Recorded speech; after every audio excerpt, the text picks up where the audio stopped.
Ashlee. This is John. I think you guys are in for a treat today, at least from him. I think I've known you guys. Stripe is founded by brothers, you and your older brother, and I think I met you guys. I think it was like 5 years ago. It was quite a while ago 13. now. Yeah. It was the two of you in startup terms in this little tiny office, and you said, you guys are gonna take on internet payments, and I remember everyone in Silicon Valley was talking about the two of you as being very bright, but and that was, I had hope for you, but it seemed like a very ambitious stretch, ambitious goal. And now here you are. It's 2018, and you guys are worth, I think, north of $8 billion or so, and you handle this ridiculous amount of transactions on the internet. I just thought, I don't know where everybody's, how familiar they are with Stripe in the audience, so could you just kind of give us the basic Stripe 101 and what you guys do? Yeah, so at Stripe we build economic infrastructure for internet businesses, so that can mean small startups, including a lot of the startups in this building at Station F we work with, or large public companies, the Facebooks and Booking.coms and people like that, and everyone in between. We will help them accept money from their customers and run their businesses. And long term, what we're really interested in, there's a reason we frame it broadly as economic infrastructure, because long term what we're interested in is actually growing the size of the online economy. In the tech world, we don't tend to think about it in these terms, but only around 3 or 4% of commerce takes place online today. We think that could be an order of magnitude larger, and so we're working on ways to make that happen beyond just payments as well. Yeah, I think I did a story on Stripe about a year ago, and so got to learn a lot about the business. I mean, the amount of commerce done on the internet, I guess that was surprising to me that it's still as small as it is. And so your fundamental thesis for your company is just that there are many ideas and many big businesses yet to be built. If you listen to a guy like Peter Thiel, he tends to be sort of a contrarian, but he always argues that the really big ideas on the internet have all already been found, and for you guys to succeed, you sort of need to find the next Uber or Netflix, businesses of that scale. So what is your take on if all the big ideas, the really big ideas on the internet have been found already? Yeah, I mean, I think that's obviously a ludicrous claim, and just, I mean, any analysis of the landscape or looking at it would show that in the data. So if all the good ideas had been found and had been executing on already, then there would be no good opportunities for startups, right? It would all be captured by incumbents, and that's not the data that you see at all in Europe. Last year, 2017, was an all-time high in terms of startup funding. 19 billion euros was invested in 3,500 companies. That's up significantly from 14 billion euros the prior year. You see it just in terms of the kinds of businesses that are possible, and one at Stripe that we're really particularly interested in is internet businesses moving commerce that previously took place offline into the online world. And so you see this all around. I think it's the big platforms, the Ubers and the Airbnbs and the big names that get all the attention. But you look at what's actually happening in the economy writ large. Bsit is a Belgian customer of ours. They are a platform for babysitting. And so the struggle every parent has of actually finding a babysitter who has availability, they provide that digitally. Clark's is one of the number of customers we have on Stripe that is a network for construction equipment rental. And so if you own a JCB, you don't want it sitting idle the whole time, and so you can find someone. MAN, the trucking company, is building a marketplace on this. But so I think it's easy to get caught up in all the headlines and all the big name tech companies, and what you actually see when you look at the data and when you look at what the actual companies are doing is methodically this 3 or 4% growing monotonically year after year, and a huge number of entrepreneurs actually making it happen. And just like for the theme of what we're meant to be talking about, you guys live in Silicon Valley now. So you grew up in Ireland, in rural Ireland, and sort of were self-taught about the internet. I mean, you had to work to get on the internet and ended up building your business in Silicon Valley. So when you think about these marketplaces and these interesting ideas, I mean, what are the pros and cons of Silicon Valley versus Europe, and then same thing for China as well? Like which region maybe gets you most excited, or you think that the most creative ideas would come from? Yeah, I think you have to think about it in terms of the long-term trends that are at play. Because again, everyone wants there to be, in your world of journalism, you need there to be a new narrative, every kind of 6 to 12 months. Yeah, and it it's helps. exactly, it helps. And it just is the case that the dynamics in which we're all living tend to play out over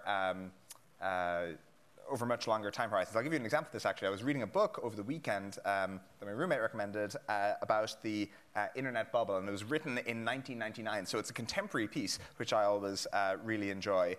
And Jim Breyer from Excel, who's still a very well-regarded investor in Silicon Valley, said in 1987, so 31 years ago, that the big investment areas for them in 1987 were artificial intelligence, pen computing, and robotics.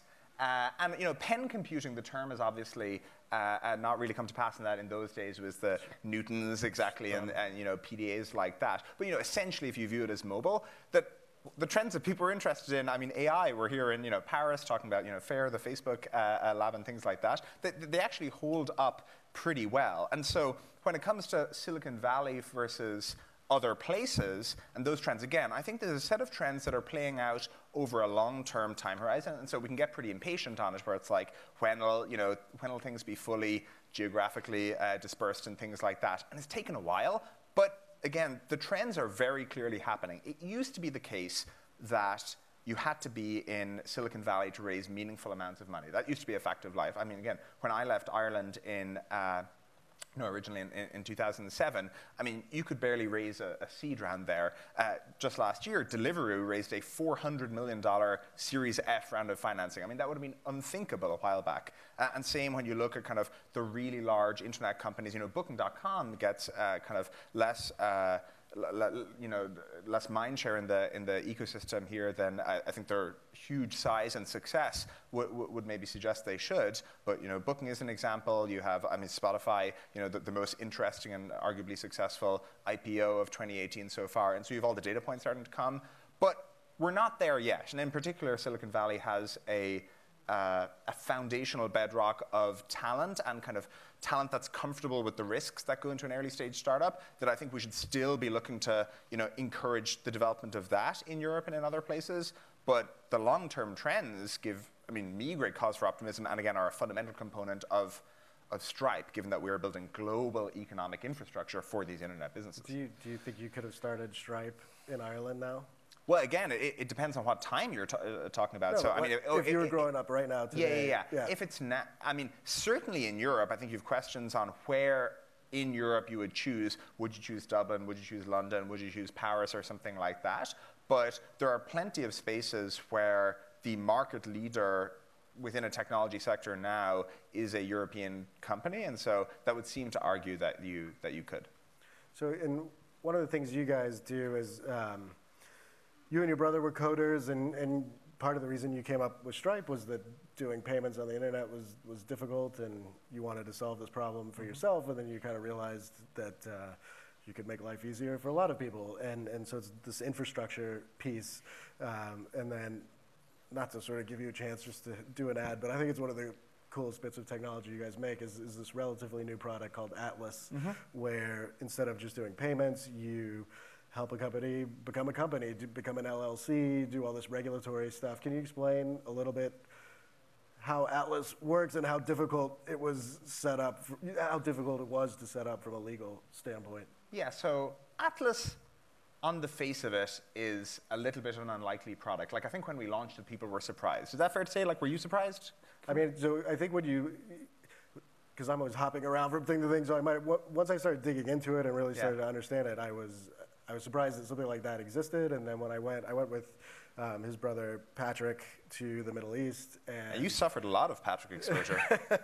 And that, it was, so again, not to make life easy on you, but it was an eye-opening experience because we were with some pretty small mom and pop shops but were selling, all across Europe, all across the Middle East, and basically they were saying this would not have been possible. It wouldn't have been possible for them to raise money from outside investors without being sort of a U.S. LLC. And so, yeah, that was all very surprising. Yeah, I mean, that was the genesis of it. It was talking to people starting internet businesses. And again, like what I said in the beginning, we are interested in growing the GDP of the internet. We're not interested in being a payments company or doing payments for the sake of it.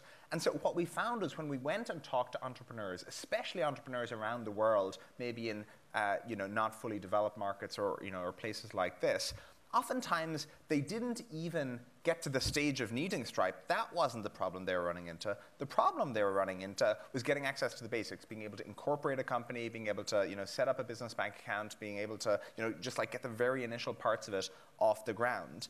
And kind of in concert with that, what we're noticing is that I think the sense of place when it comes to internet businesses is starting to get a little more complicated, in that if you have, as we have lots of examples on Atlas, you might have a few entrepreneurs, some of them in Israel, some of them in Estonia. They, collaborate via Skype. They work out at internet cafes. They're building a digital product that they sell to customers all over the world. Give me like a specific example, like a company that you find really interesting. Sure. So there's a company called Mixtiles that is very successful. They're an e-commerce company, and they're based out of Israel. They're an Atlas company. And then across the border from them, there's a company called Zumrad, which is actually based in the Gaza Strip. And when you think about it, I mean, Gaza, like there isn't reliable 3G service, there isn't reliable electricity, and yet, just again, the sense of place is starting to be confounded a little bit. What they can participate. Say again. What do they do? In the case of Mixtiles, it's an e-commerce company. In the case of Zumrad, they're an e-commerce company, basically. But like, what are they selling? I'm just curious, because running a business out of Gaza would be tricky. They are selling digital goods. I can't remember the exact details, but okay. Anyway, So with these companies, they can participate in the internet economy much more meaningfully than there is often a local economy available to them. They have a much larger customer base available to them than necessarily they have locally around them. And so this was the kind of thing that we're trying to tap into with Atlas, the idea that if you were to look at how you self-define as a business, you might not define as an Israeli company or a Palestinian company or something like this. You might just define as an internet company and providing the infrastructure for those. And so, like with Atlas, if you pay $500, you can do what? You can set up as an LLC. As an LLC or a corporation in the US. Okay, yeah. and then you've added on new stuff, right? Like for taxes and I mean, how does it work, I guess? Well, again, yeah, I mean, we've added lots of functionality over time, and I won't get into like literally the line by line of what the Atlas product does. But basically, we think there's a huge number of talented developers out there. The numbers, people go around with all these estimates, but say, again, to take Europe alone, it's estimated that you have 5.5 million software developers, with a lot of the top computer science schools here in Europe. And so we view this as there is this potential energy for developing products, developing internet businesses that's bound up in all these people who have technical talents, who have product ideas, things like that. And then there's all this incredibly domain-specific knowledge you need. There's this expectation that if you're entering the business world, you magically know how stock issuance and franchise taxes and all these incredibly arcane details work. And so what we're trying to do with Atlas is provide an on-ramp for these talented product or engineering-minded entrepreneurs, people who know exactly what it is they want to bring into existence in the world, help them navigate the business world and make that easy for them. And so that's basically been how we have built out the Atlas product to date. So I don't know if I'll ask this next one as succinctly as I would like to, but Silicon Valley is having a bit of a moment right now, a fair bit of backlash against many things, really, but certainly a bit of its libertarian streak and company like Uber just barreling into markets and seeing what like a bull in a china shop, and Europe has tended to not look as fondly on these things. But when you're thinking about this big race to come up with these new ideas and to make use of the internet, so how do you see that playing out? Does Silicon Valley's devil may care attitude still win, or is that the wrong approach at this point? The devil may care attitude won't work, and I think we're kind of seeing that, and that's always something that we've been fairly deeply attuned to. So there's a few things going on, obviously. obviously, the technology industry is just getting really big. In that, the 5 largest companies in the United States, it used to be the case that they were kind of oil companies and banks and everything like that, and now they are technology companies. In Europe, just the rate of growth in the technology sector, both in terms of its contribution to the economy and in terms of where all the jobs are being created, is much larger than the economy, the economies as a whole. And so, just technology is becoming big and relevant, and people care about it. And then I think it's also, we have this question, I think,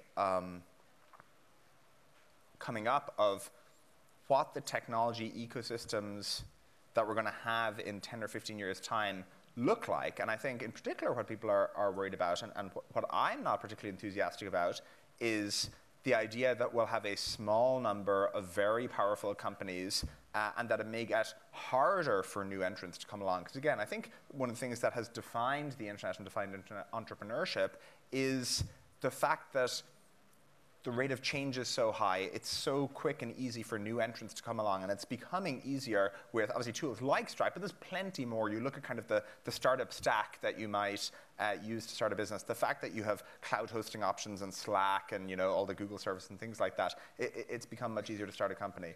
And I think we have to kind of ask ourselves, what is the future we are expecting, and maybe having a hand in creating? Will it be a really healthy long tail of smaller companies and kind of a really high rate of change, or will it somewhat stultify and ossify? And obviously you have examples of this from previous industries where you look at how TV and radio and various industries kind of trended. There was a lot of consolidation in them. And frankly, I think one thing that's going to be really interesting is, in the wake of all this Facebook stuff, and as we look at things like GDPR, I think we have to be very careful that we don't accidentally make life easier for the incumbents and harder for new people who are entering.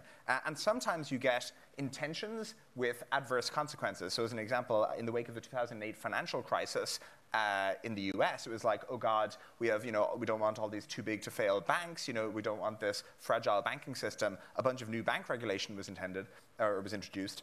And then in the 10 years since the financial crisis in the United States, you have seen the large banks consolidating power, and so the opposite of the intended effects. And again, one thing we spend a lot of time thinking about, because again, it is core to what the Stripe business is how we encourage lots of new businesses being formed, those businesses actually being successful and actually being able to compete with the large companies.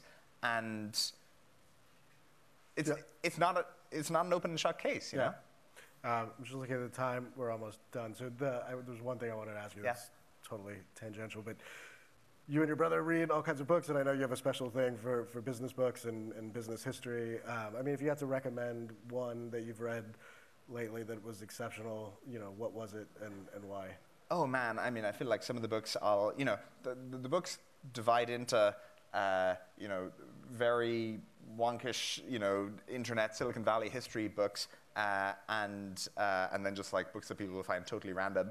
But there's one history of Silicon Valley that was recently released that I read late last year called The Troublemakers, which is maybe an apt title, Leslie Berlin's book. I don't know if you read it, but I thought it was pretty enjoyable. Yeah, I haven't read it yet, but she always writes. You said Leslie, you didn't say you read it. Yeah, no. She writes fantastic. She did a great history of a biography of Robert Noyce. So you like? I haven't read that one. Okay, that sounds great. So you like The Troublemakers, then? I did like The Troublemakers. I think it's good. A good history. There you go. John, thank you so much for your time. Fabulous. Thank you. Thank you.